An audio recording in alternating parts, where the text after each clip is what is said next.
मन ହେଲା ଗୋଟେ ଚିଙ୍ଗୁଡ଼ି ରାଇ ତରକାରୀ କରି ଗୋଟେ ଭିଡ଼ିଓ ପକାଇବାକୁ। ହେଲେ ମୁଁ ତ ୟୁଟ୍ୟୁବର୍ ନୁହଁ, କହିବି କେମିତି ଲାଜ ଲାଗୁଛି। ମୁଁ ତଥାପି ଆପଣମାନେ ଦେଖନ୍ତୁ। ଗ୍ୟାସ୍ଟା କାଟିଲି, ଚୁନ୍ ଚୁନ୍ ଚୁନ୍ ଚୁନ୍ କରି ତାପରେ ପୋଇଟା କାଟିକି ଆଗୁଆ ରଖିଦେଇଥିଲି। ଆଉ କ'ଣ, ସେପଟେ ଆମର କଡ଼େଇଟା ବସିଯାଇଛି ଗ୍ୟାସ୍ରେ, ତେଲ ଟିକେ ପଡ଼ିଲା।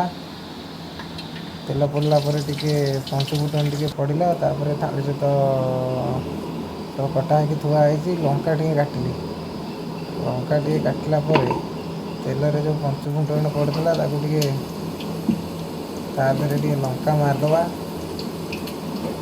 ବଢ଼ିଆ ଲାଗିବ। ତାପରେ ଆଳୁ କଟା ହେଲା, ଆଳୁକୁ ଲମ୍ବା ଲମ୍ବା କରି କାଟିଦେଇ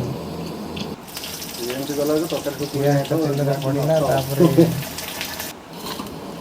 ଟିକେ ଗୋଳେଇ ଦେଇ ଟମାଟୋଟା କାଟିଦେବା। ଟମାଟୋଟା ଟିକେ ଧୋଇଦିଏ, ଟମାଟୋଟା ଧୋଇ ସାରିଲା ପରେ ଟମାଟୋଟା କାଟିଦେବା। ଟମାଟୋଟା କାଟି ସାରିଲା ପରେ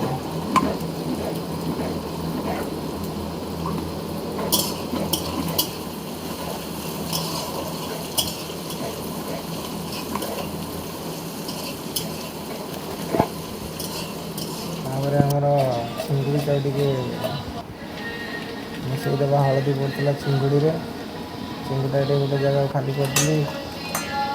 କଂସାରେ ଟିକେ ପାଣି ଆଣି ଧୋଇଦେଲି ଆଳୁ, ଆମର ପୋଇ, ତାପରେ ପିଆଜରେ ଟିକେ ପକାଇଦେବା ଟମାଟୋ, ତାପରେ ଟିକେ ମସଲା ମସଲି ମଧ୍ୟ ମାରିଦେବା।